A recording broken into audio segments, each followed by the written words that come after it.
if there's no more upgrades to it, eventually people forget about it because why? The next day there's something else. It's like, you know, the iPad. And then now, do you guys know that there's like 5 other different kinds of things that are out that I don't even know about, like the Nook, I just found out. Barnes & Noble has this thing called the Nook. It's like another version of the Kindle, okay? And there's all these different tablets, and they're always, you know, upgrading. I can't even keep up with the versions of different things anymore. And I think maybe perhaps the reason why we're always asking God for more signs is because from the moment that we were young, we were taught that unless we upgrade or get better, things become irrelevant. And like I told you, it's not just electronics, even with our own selves. If we don't upgrade and get better, we start to become irrelevant. There's this commercial that I saw on TV recently, and we'll take a really quick look at it, and I think it's really poignant to our point. It was a Best Buy ad. It is the newest city and newer. Oh, everything else is obsolete.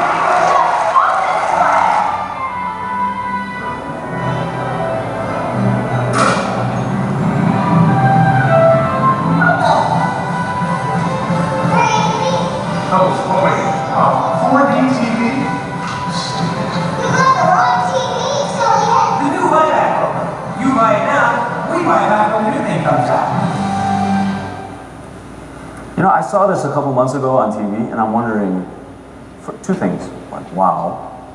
And the second thing is, it's so built in for us now. Companies like Best Buy, they're making these promotions where they're like, hey, don't worry. When the new thing comes out, we'll take your old one. So you keep upgrading, getting better and better and better. Ever wonder if we treat God this way? If we talk to God and we say, God, you're like an electronic, the way that we treat electronics or the way that we treat upgrades in our lives, and we say, God, unless you get better, unless you show me something new, unless you get improved, give me a version 2.0, you become obsolete. You become irrelevant. Unless you can prove to me who you are and what you can do or cannot do, you become irrelevant. Ever wonder if we treat God in this way and God looks at us and He says, you still don't understand?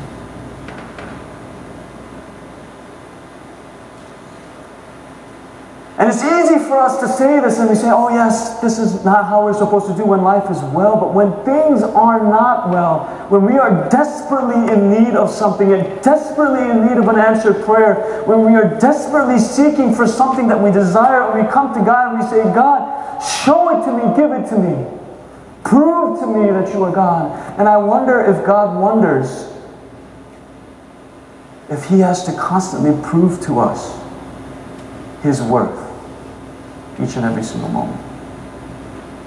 If we are like the Pharisees and we come up to Jesus and we say, Jesus, show me another sign. Give me something new, something better to think about, something more to tickle my fancy and my mind and my wisdom and my understanding about who you are. Give me something more that I can just kind of chew on and be really, and then when that dies out, I'm going to come back to you and I'm going to ask you, God, give me something more.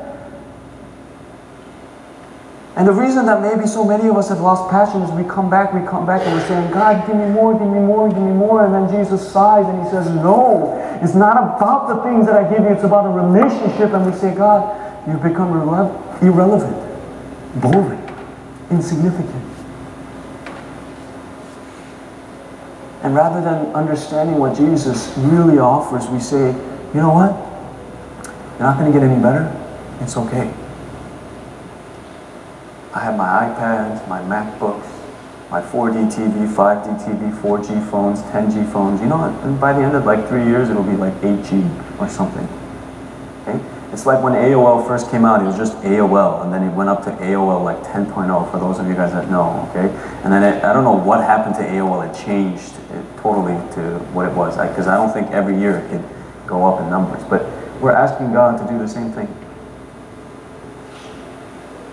And Jesus says to us, it's about a relationship.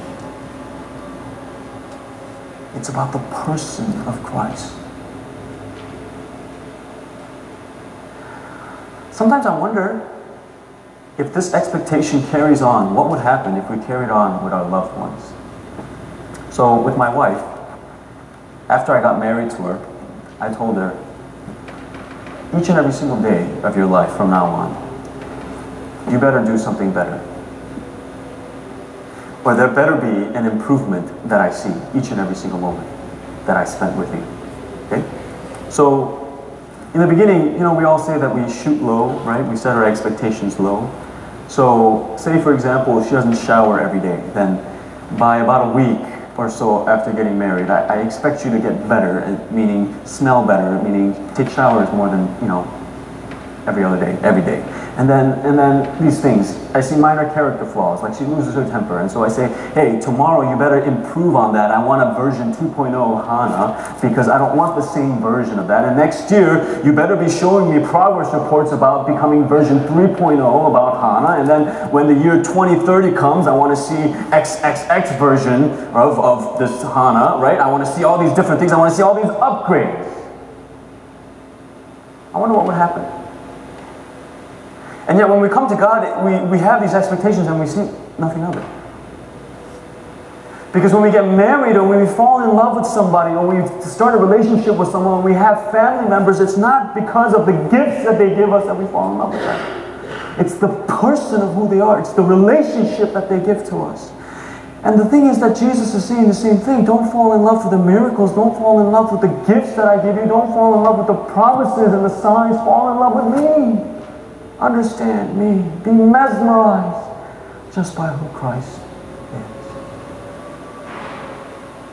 And I think one of the ways that we can do that, and it's really simple, and Jesus says it in Mark 8:17 through 18. Okay, he says, do you still not understand? He says, do you still not see or understand it? And it's funny because this section in 17, 18, it's sandwiched between these two bizarre miracles, okay? The first healing of a deaf and mute man, all right? You read the story, it's really bizarre because not only does Jesus spit in the person, okay, to heal them, he like grabs their tongue, okay? At this, the ears are open, the tongue was loosened, he spits,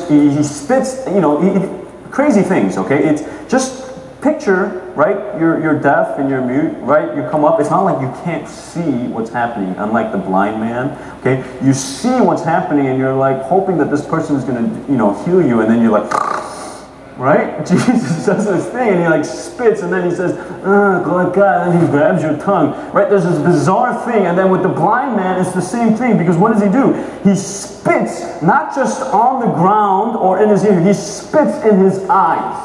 Okay? Jesus, he's like, you want healing? Here, come, let me give you healing. And he like spits right into his face, okay? It's sandwiched between these two bizarre miracles. And in between these two things, we find the Pharisees saying, give us more. We've seen this act before, okay? You've seen these healings, and Jesus is almost like, hey, you've seen me do the regular healing, like put my hand on them and they get here. So here, let me show you a little something else. Hey, here's, next time, maybe I'll cough on them. Maybe, I'll break my holy wind and then heal them, right? And, give them something different to think about. And right in the middle, the Pharisees are like, give us more, give us more, give us more. And Jesus says, do you still not understand? Do you have eyes but fail to see and ears but fail to hear? Do you see that? Maybe these miracles are pointing towards our own hearts. Jesus is trying to paint a picture of this. And then what's the most important line that Jesus says? He says, don't you remember? Don't you remember?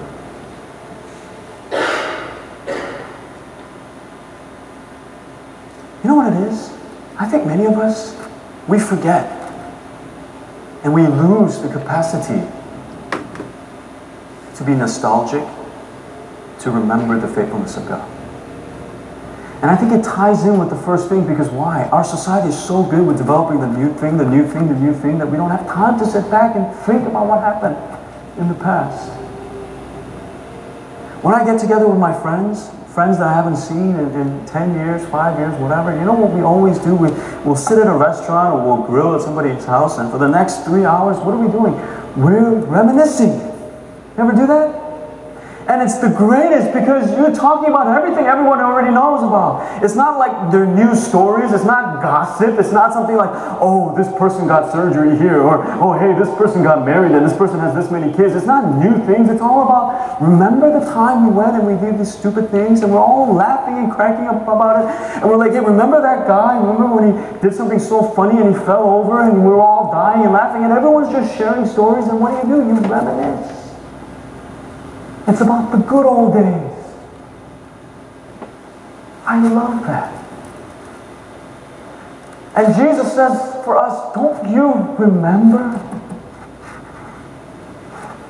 Just a couple days ago, just a couple weeks ago, don't you remember all the different things that I've done for you? Can't you reminisce about the past? And I think that's so simple, and yet sometimes so difficult. Right? Because Jesus says, look, each and every single moment that you're alive, when you look back on your life, when we look back on our individual history, the stories of where we're coming from, scattered throughout are the faithfulness and the different ways that God has proven himself, different ways that God has expressed and communicated his love to us. And he says to us each and every time we're asking God for more, he says, Dave, remember, I've already shown you these things. Don't you remember all the good old days? Don't you remember the promises, the faithfulness, the grace, the mercy? And I think these stories of the deaf and mute man and the blind man, it's so awesome the way that Mark put this together, because it's right in the middle of all of this. And Jesus says, open your eyes, open your ears, open your mouth. Understand, it's not about the gifts, it's not about the miracles, it's not about the sun. It's about me, the relationship that you have with me. So I thought of a few things that might help us trying to remember. And these are personally for me.